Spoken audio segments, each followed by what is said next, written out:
Now we are going to analyze the noise in the single sideband modulation systems or communication systems. As we have studied that single sideband modulator is represented like this, that one message signal is given, and that is given in the phase, and it is shifted by pi by 2. So here we get x tilde of t, and here we get x of t as it is. But from here the carrier signal is applied, and this is AC cos omega ct. So this will remain, this will be multiplied here, so it becomes AC x of t cos omega ct.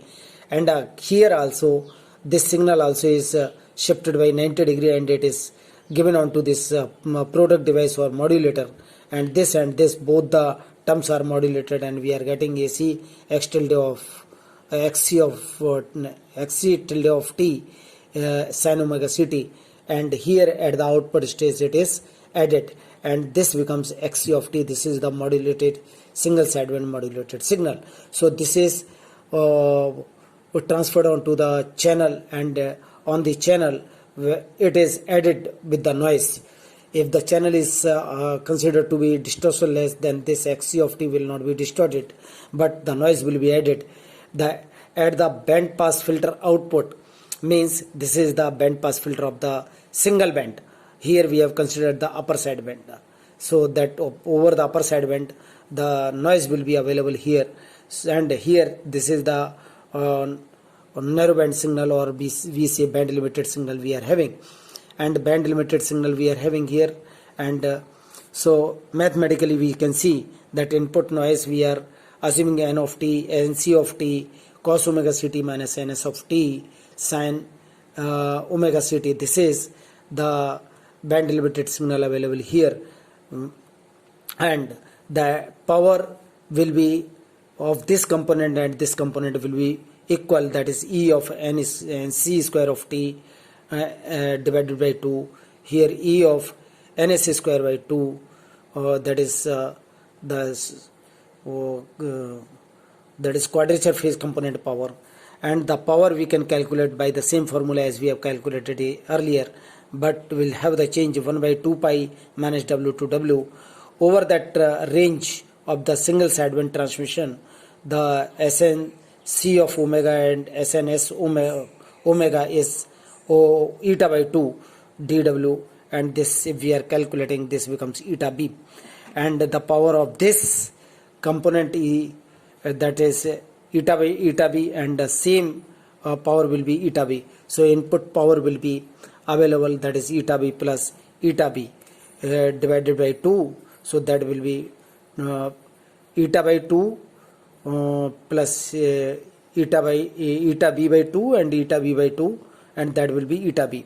So the noise, total noise power will be that we have added here, and this will be available eta b.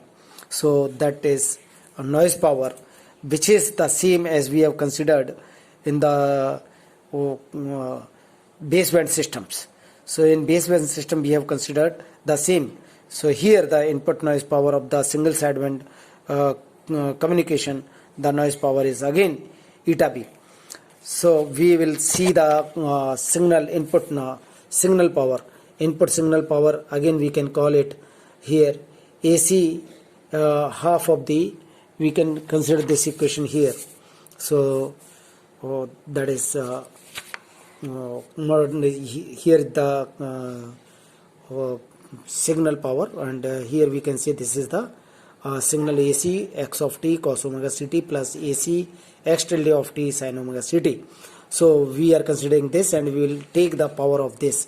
So input power will be here, that is input power will be half, that is AC square x square of t plus half E of AC square x square tilde of t, and this whole power will be added. So the power of this x of t and the x tilde of t will be the same, and we are considering it to be Sx.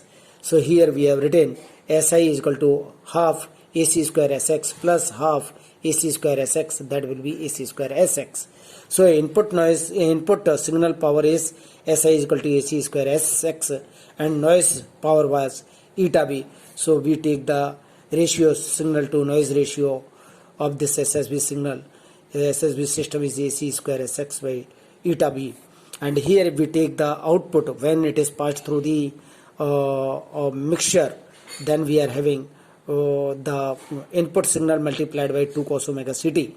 So input signal we have placed and we have manipulated it here, that is 2 AC x of t ns nc of t, and cos omega ct of this component and cos omega ct of this component was taken common, and this was multiplied here.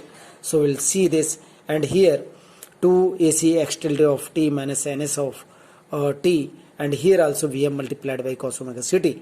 So this term again we calculate, then this is becoming AC x of t plus nc of t by this calculating the term, and this is 2 cos c square omega ct, we can write it. So 1 plus cos 2 omega ct we can write it, and here we manipulate, then here we are getting AC x tilde of t minus ns of t sin 2 omega ct. If we pass it through the low pass filter, then this term and this term, the higher frequency terms will be eliminated, and we will get only this lower frequency terms. So we are getting y naught of t AC x of t plus nc of t we are getting.